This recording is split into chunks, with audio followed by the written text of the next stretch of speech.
नमस्कार दोस्तों, स्वागत है आप सभी का एक और नई वीडियो में।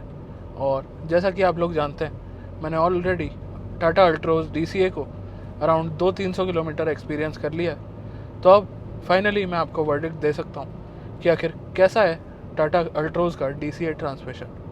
तो दोस्तों, इस वीडियो के अंदर ट्रांसमिशन के अंदर क्या क्या टेक्नोलॉजी यूज़ करी गई है, क्या क्या नया है ट्रांसमिशन के अंदर, प्लस ओवरऑल ड्राइविंग एक्सपीरियंस कैसा रहा मेरा इस ट्रांसमिशन के साथ, ये सभी पॉइंट्स कवर करेंगे। तो चलिए स्टार्ट करते हैं सबसे पहले इस ट्रांसमिशन के साथ। तो दोस्तों, टाटा ने फाइनली अब अपनी अल्ट्रोज के अंदर लॉन्ग अवेटेड ऑटोमेटिक ट्रांसमिशन दे दिया है। और टाटा की हमेशा से अल्ट्रोज गोल्ड स्टैंडर्ड के नाम से बेची जा रही थी, और कहीं ना कहीं मैं भी इस चीज़ को मानता हूँ कि टाटा अल्ट्रोज एक गोल्ड स्टैंडर्ड को फॉलो करती है।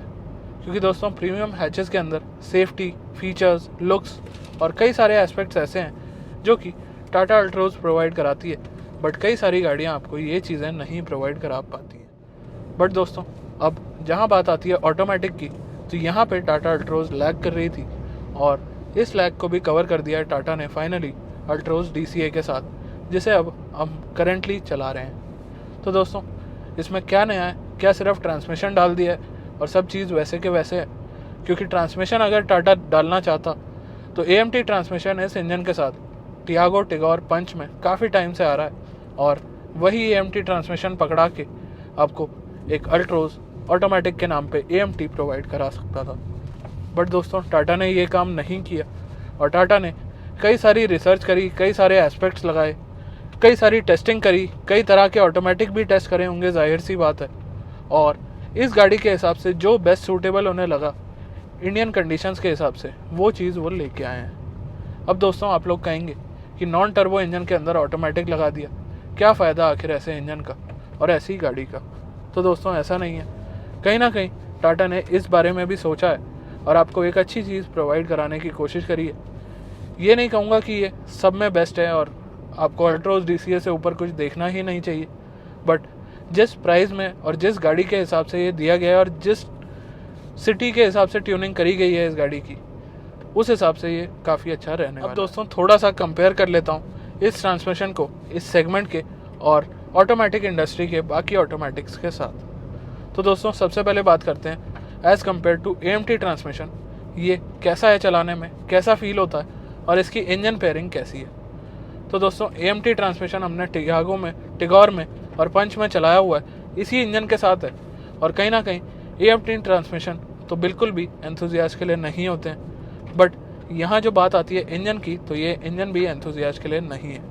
बट ये ट्रांसमिशन वाकई AMT से कंपैरिजन में बहुत ही ज़्यादा प्रीमियम है, और प्रीमियमनेस आपको फील होती है, आपको पता लगता है कि हाँ, आप एक प्रीमियम हैचबैक चला रहे हैं। चलिए दोस्तों, ये तो बात हो गई AMT से कंपैरिजन। अब AMT आपको कई सारी मिनी SUVs के अंदर भी आजकल देखने को मिल रहे हैं, और कई गाड़ियों के अंदर देखने को मिल रहे हैं। तो दोस्तों, जो जर्क्स फील होते हैं, जो गियर शिफ्ट फील होता है AMT के अंदर, वो तो आपको यहाँ फील होने नहीं वाला है। तो as compare to AMT, DCA is a very good option. अब बात कर लेते हैं CVT की। तो दोस्तों, AMT के बाद जो सबसे ज़्यादा पसंद करा जाने वाला ट्रांसमिशन है वो है CVT। CVT कौन यूज़ करता है? होंडा की कुछ गाड़ियों में आता है, निसान की कुछ गाड़ियों में आता है, और पहले बलेनो और ग्लांजा के अंदर भी CVT आता था। बट अब वो दोनों गाड़ियाँ तो AMT में कन्वर्ट हो चुकी हैं, और उनसे मच बेहतर है आपकी अल्ट्रोज DCA। बट जहाँ बात आती है CVT से कंपैरिजन की, तो दोस्तों, CVT कई तरह से पेयर किए जाते हैं, और होंडा की कार्स में और निसान की कार्स में जो CVT आता है, उन दोनों की पेयरिंग काफ़ी ज़्यादा डिफरेंस है। प्लस इंजन का बहुत बड़ा मैटर होता है जहाँ आप कंपेयर करते हैं एक ट्रांसमिशन को। तो अगर मैं होंडा की अमेज से इसे कंपेयर करूँ, तो कहीं ना कहीं इंजन भी और ट्रांसमिशन भी बेहतर निकल के आता है। बट वहीं अगर मैं इसे कंपेयर करूँ निसान की मैग्नाइट से, तो उसके अंदर एक टर्बो इंजन है जो बेहतर पावर प्रोवाइड कराता है, और CVT ट्रांसमिशन के अंदर रबर बैंड इफेक्ट बिल्कुल ज़ीरो है। तो ये इस एस्पेक्ट के कारण कहीं ना कहीं वो वाला CVT थोड़ा सा इससे बेहतर निकल जाता है। दोस्तों, इन जितनी भी गाड़ियों की मैं बात कर रहा हूँ, ये सभी गाड़ियाँ लगभग सेम प्राइस ब्रैकेट की हैं। चलिए, ये तो बात हो गई CVT ट्रांसमिशन की। अब बात कर लेते हैं DCT ट्रांसमिशन की।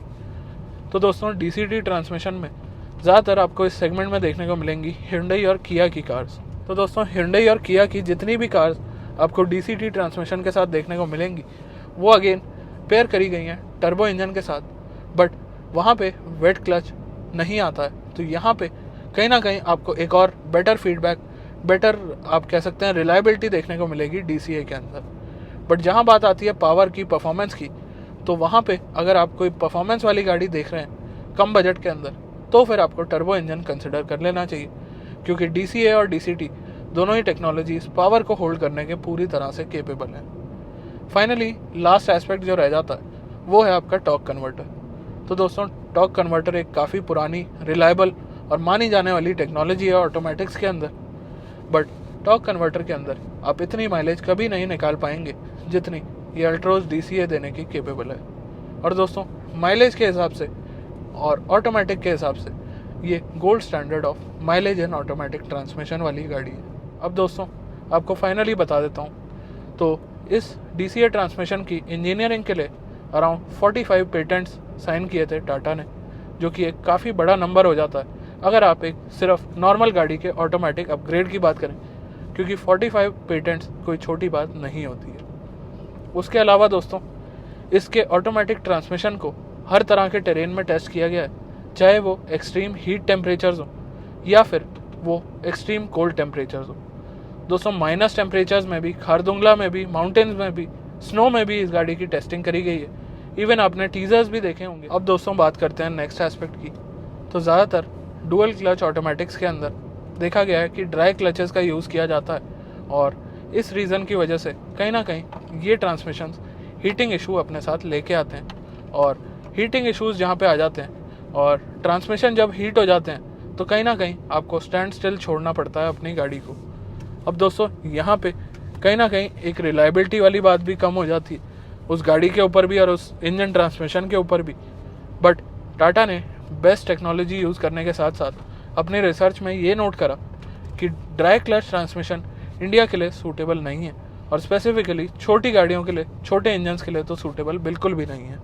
तो यहाँ पे टाटा ने क्या करा कि DCA ट्रांसमिशन के अंदर वेट क्लच आपको लगा के दे दिया है। अब दोस्तों, ये लगाने से क्या फ़ायदा हुआ कि wet clutch with active cooling आपको इस गाड़ी के अंदर प्रोवाइड करा दिया गया, जो कि आपके इंजन ऑयल टेम्परेचर को मेजर करता है 100 times a second.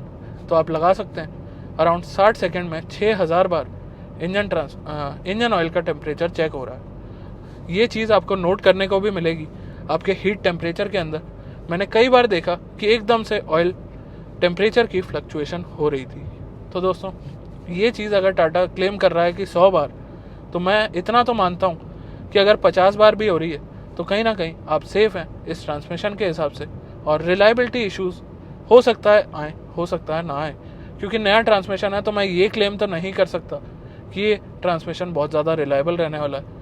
Over the time जब लोग इसे चला लेंगे काफ़ी ज़्यादा किलोमीटर्स और कई तरह से टेस्ट कर लेंगे, हमें भी कभी मौका मिलेगा तो इसे पहाड़ों पे लेके जाएंगे, टेस्ट करेंगे, तब एक अलग एस्पेक्ट बनेगा इस ट्रांसमिशन का।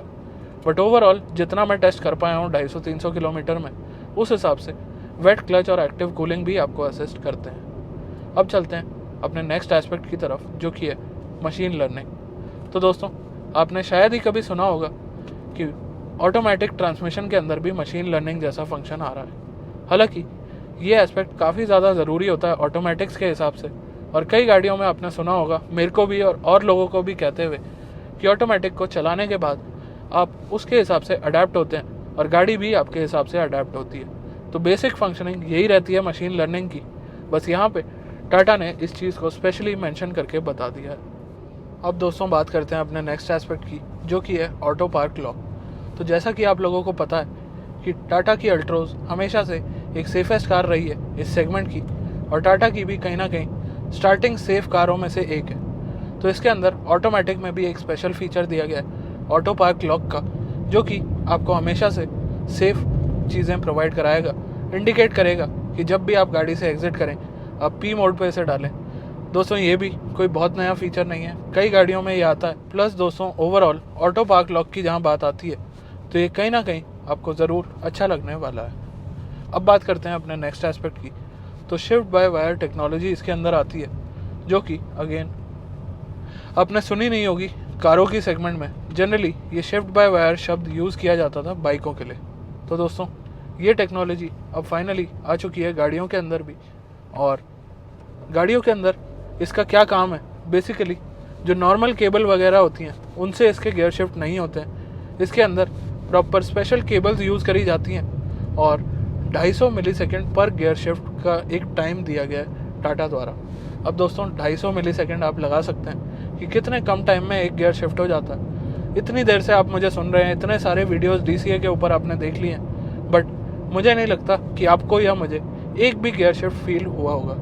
जबकि हमारी स्पीड कहीं ब्रेक लग रही है, कहीं कोई आगे आ रहा है, कहीं कोई पीछे आ रहा है, कहीं स्पीड ब्रेकर आ रहे हैं। तो उस हिसाब से कन्वीनियंस ऑफ ऑटोमेटिक की जहाँ बात आती है तो वहाँ पे इतने कम टाइम में और इतने स्मूथली जो गियर शिफ्ट हो रहे हैं, ये चीज़ आपको ज़रूर पसंद आने वाली है। बाकी दोस्तों अब बात कर लेता हूँ थोड़े से माइलेज के एस्पेक्ट की, क्योंकि हमेशा से ऑटोमेटिक्स बदनाम रहते हैं माइलेज एस्पेक्ट में। प्लस जहाँ बात आ जाती है DCT जैसे बढ़िया ट्रांसमिशन की या DCA जैसे ऑटोमेटिक ट्रांसमिशन की, तो ये तो वैसे भी प्रीमियम ट्रांसमिशन माने जाते हैं, जैसे कि ये एक प्रीमियम कार है। तो यहाँ पे माइलेज का एस्पेक्ट बिल्कुल ही अलग होता है और इन ऑटोमेटिक से ज़्यादा माइलेज की एक्सपेक्टेशन मैं भी आपको बोलता हूँ और लोग भी बोलते होंगे कि नहीं रखनी चाहिए। बट जहाँ बात आती है अल्ट्रोज DCA की, तो दोस्तों यहाँ एस्पेक्ट बिल्कुल पलट जाता है, बदल जाता है। और कहीं ना कहीं अल्ट्रोज DCA से मैं आपको क्लेम करता हूँ कि आप एक अच्छी माइलेज ज़रूर निकाल सकते हैं अपने लॉन्ग ट्रिप्स पे भी, और इवन सिटी के अंदर भी बाकी ऑटोमेटिक से जहाँ कंपैरिजन करूँ तो एक अच्छी माइलेज निकालने के केपेबल है ये इंजन और ट्रांसमिशन की पेयरिंग। चलिए दोस्तों अब बात करते हैं अपने नेक्स्ट पॉइंट की, इसका सेल्फ हीलिंग मैकेनिज्म। अब दोस्तों आप बोलेंगे आप लोगों ने सेल्फ हीलिंग PPF सुनी है और कई चीज़ें सुनी होंगी, बट ट्रांसमिशन कैसे अपने आप को सेल्फ हील कर लेता है, तो ये मैं आपको एक्सप्लेन कर देता हूँ। तो दोस्तों इंडिया में कई तरह की रोड कंडीशंस हैं, डस्टी भी हैं, विंडी भी हैं, आइस भी है, स्नो भी है और कई तरह की रोड्स हैं। अब दोस्तों ऑटोमेटिक ट्रांसमिशन जब आप डस्टी या विंडी एरिया में चलाते हैं तो कहीं ना कहीं डस्ट की वजह से आपको काफ़ी परेशान कर सकते हैं। और यहाँ पे जो अल्ट्रोज का सेल्फ हीलिंग मैकेनिज्म है इसके DCA ट्रांसमिशन के अंदर, इससे आपकी जो डस्ट आती है ट्रांसमिशन के अंदर वो कहीं ना कहीं सेल्फ क्लियर हो जाती है और आपका ट्रांसमिशन लॉन्ग टाइम के लिए आपको सर्व करने के लिए केपेबल हो जाता है। बेसिक सेल्फ हीलिंग का एस्पेक्ट इस DCA ट्रांसमिशन के अंदर इतना ही है कि जो भी डस्ट आपके गियरबॉक्स के सराउंड में या गियरबॉक्स के पार्ट्स पे लगती है वो कहीं ना कहीं किसी ना किसी टेक्नोलॉजी के थ्रू अपने आप हट जाती है। चलिए आज के वीडियो में कुछ इतना ही था, मिलते हैं बहुत जल्द एक नई वीडियो के साथ, तब तक के लिए धन्यवाद।